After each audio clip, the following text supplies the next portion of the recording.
3 years later, looking back at my first 6 months in industry, a lot of mistakes were made. This video isn't about the technical things that I learned in that period. I've talked about that at length in other videos. It's about the things that I was doing wrong that were preventing me from integrating and growing more quickly into my new role. Within the first few months, I quickly slipped into this mindset where I expected myself to already know everything. And for every meeting that I was in, I would expect myself to be able to keep up with whatever was being discussed.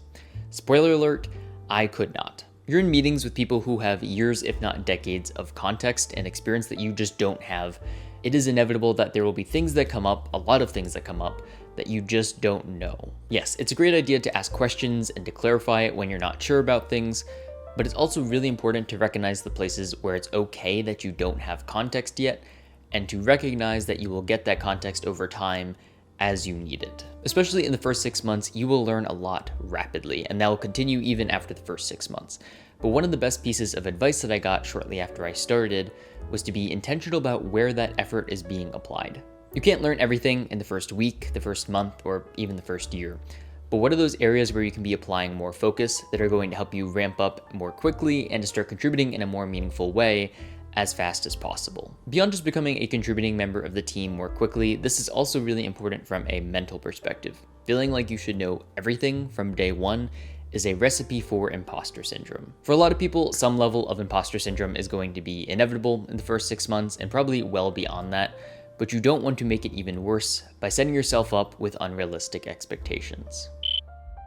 Knowing when and how to ask for help is a massively underrated skill when you're first starting out in terms of maximizing your efficiency, but there's a pretty tricky balance that you need to strike, and I think a lot of people fall too far on one side or the other of that spectrum. Sometimes you ask for help too quickly, and you really would have benefited from going through that process of figuring out how something works and learning about it more deeply. If you only look at something for 5 minutes and then you immediately ask someone for help, you'll probably get the answer faster, but you're not working that muscle of how do I figure things out and work through a problem, which is ultimately one of the most important skills that you'll have as a developer. But there's also a lot of things where it's either considered tribe knowledge and the people within the team know it, but it's kind of hard to figure that out unless someone within the tribe tells you about it, or it's just something where it's not really worth learning about deeply and someone could just tell you in 5 seconds instead of you spending a whole day banging your head against a wall trying to figure this thing out. The thing is, especially when you're first starting out, it can be really hard to tell which one is which. You might think something is important and want to start digging into it,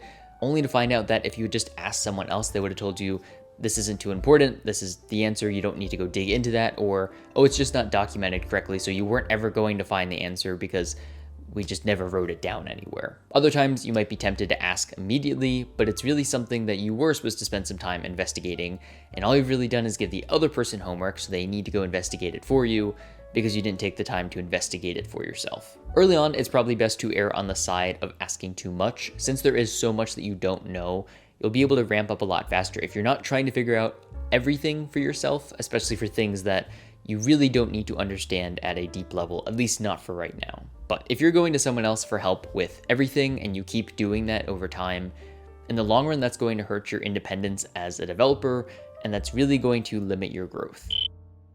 This is something that I really did not do a very good job with in probably my first year or so, and honestly today there are still times when I could be doing a better job with this. When you're picking up items to work on, or if someone's just assigning them to you, having a sense of the difficulty and the scope of those tasks can be incredibly helpful. As I started working on larger items, it was hard for me to tell which things were supposed to be more challenging, or that they were supposed to take me longer, or that it was expected that I couldn't do it all on my own and that I was probably going to have to ask someone else for help. In a way, this actually can be a good thing. If you don't know that something is supposed to be really hard or take a long time, you're not bogged down by that mindset that it's going to be really challenging, and then maybe you actually just race through it and don't have any problems because you didn't realize it was actually supposed to be a hard task. But, and this is the main point that I wanted to get across here, this can also really backfire. If you think a task is supposed to be easier than it is, and that is a mistake I've made a number of times over the past couple of years, when you start struggling, or if you start measuring a task in terms of weeks instead of days, that can get really stressful. If you put yourself in that mindset of, I'm new to this team, I want to start contributing in a positive way, I want to make a good impression, then you start floundering on this task and it's taking you weeks when you thought it was going to be really easy, and you assume everyone thought this was going to be a piece of cake. Why am I struggling so much on this?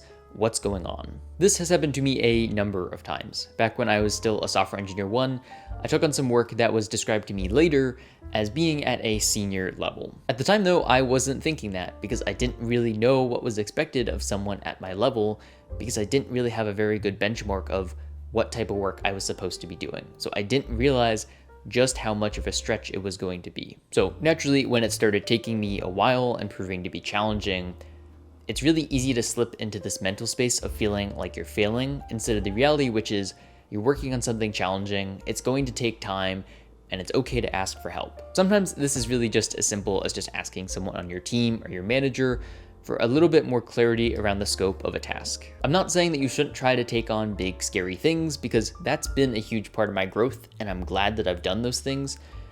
All I'm saying is it's helpful to know going in when things are supposed to be big and scary, instead of just thinking that it's all in your head and that you're failing. If you want to hear more about my thoughts of working in big tech after my first year, as well as some of my misconceptions about becoming a software engineer, I'll link both of those videos here. Anyways, that's it. Thanks so much for watching, and I'll catch you guys in the next one.